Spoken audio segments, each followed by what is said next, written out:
Loading out the gig bag. Got a show tomorrow night, private party show outdoors. It's going to be about 38 degrees. After last fall's pretty hectic schedule, my gig bag got pretty much full of stuff, and I figured I'd probably need to clean it out and reload it again. So I thought I'd show you what I'm going to put into it. This is the second gig bag I've had in 13 years of playing out. This one's much smaller than the first. It's made by Blue Budgie. I think I got it off of Amazon. I'm really happy with it, actually. Everything I need fits in it. It's pretty tough. It's been through all the shows last year. It's probably 2 years old. Doesn't look any worse the wear. This is gonna hold my vocal stuff and my personal guitar stuff. The band has boxes of everything else, but this is the stuff. I set this down wherever my pedal board's going to be, then I start setting up my own equipment as I work through. So the first thing, Blues Brothers license plate. Don't ask. I don't know, but it's gone on every gig. Second thing that's gonna go in the bottom are backups, things that I hope to not need. So I've got a spare IEC. We have hundreds of these in a box, but this one will be at my pedal board while I'm setting up. I've got extra guitar cables, cheap ones, expensive ones. Cheap ones are to loan, expensive ones are in case my wireless fails. They go on the bottom because I hope I don't need them. Next thing, I'll put in my pedal board snake. I built this pedal board snake. It has my guitar left and right, and then it has my vocals. On my pedal board, I've got a Quad Cortex, and then I have a little Boss VE2 that gives me a little vocal effect and also allows for harmony. It's big. I made this myself. It's about 25 feet long. I got shrink wrap, and it holds together. Everything's labeled. I can lay this out and go straight from the pedal board to the house. That fits in the bottom there.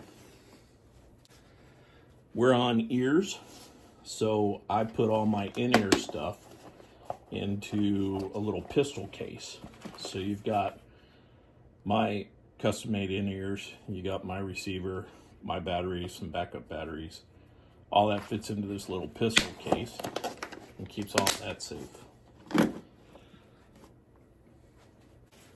My guitar strap, and that's important because it has my wireless pack on it. The wireless pack's already charged, and it's just a cheapo black guitar strap that has the Dunlop strap locks on it. All my guitars have the strap locks, so whenever I need to change guitars, I just disconnect the strap, pick up the new guitar off of the rack, and then connect it and plug in. Next up, I have a short XLR. This goes from my microphone to the Boss VE2 that's on my pedal board. It's a 10-footer. It's the perfect size, so I don't put it in with the rest of the band XLRs because it gets lost. Page turner. We have iPads. We have the iPads give us the set list. They control the Behringer X32. Soon I hope to have them control the lights. So I have a page turner. It's an inexpensive Donner. That fits in this little pouch back here. 2 iPads. Mine and the one that I give to sound guys or whoever's available to adjust our levels. They both go direct to our mixer and let us control things as we go along. They're just old iPad Airs.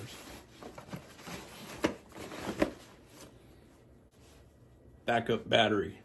It's 38 degrees outside. The iPads are gonna die in a hurry. I'm gonna take 2 lightning cables, put those here on the top, put this over here.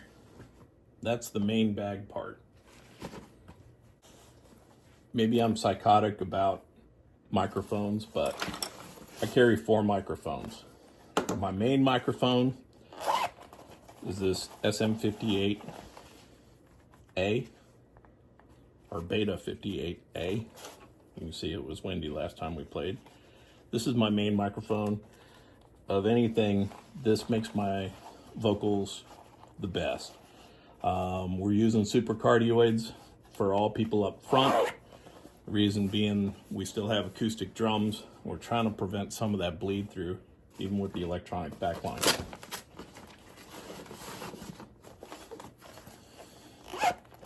This is a spare Sennheiser 935. It's also a supercardioid.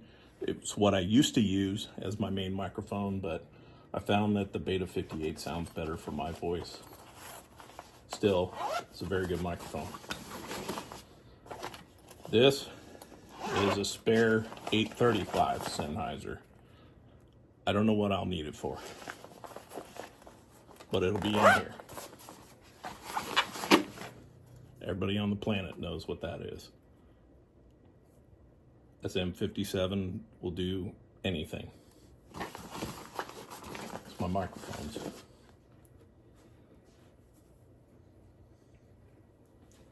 Looking at the other end of the bag, I'm a little psychotic about spares. This end is going to get a spare 9 and a spare 12-volt power supply.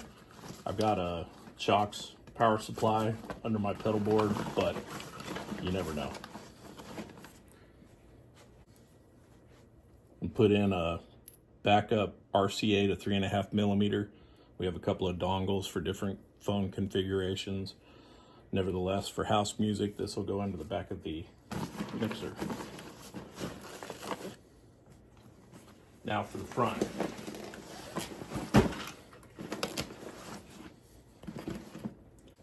Band business cards. I know, it seems really old. People come up to you and say, hey, do you have a band business card? 2 capos. I don't know why. We have 1 song that we play a capo for. I always carry 2 capos. Backup Chauvet remotes. If you play a Floyd, you need a Klein 3 millimeter.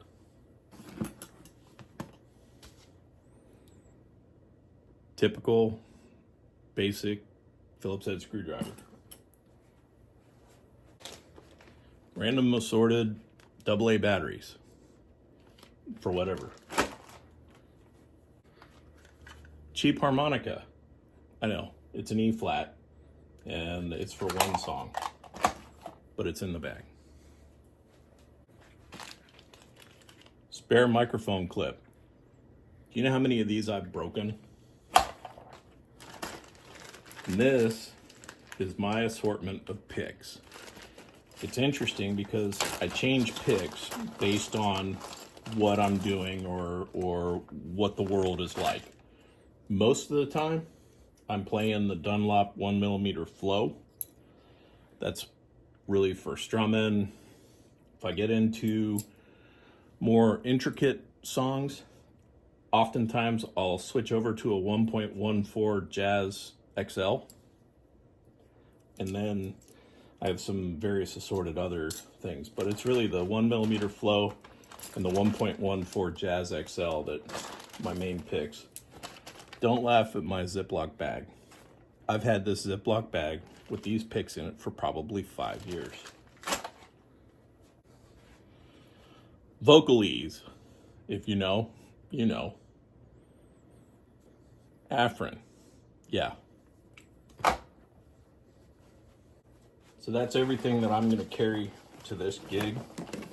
Oh, spare set of strings.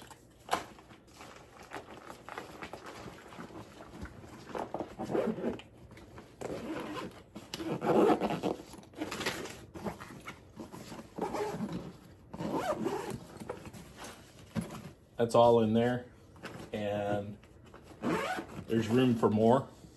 It's pretty rugged. It gets thrown on the bed of the truck and Off it goes. Okay. Little tuner. Throw that in too. Now I think I'm done.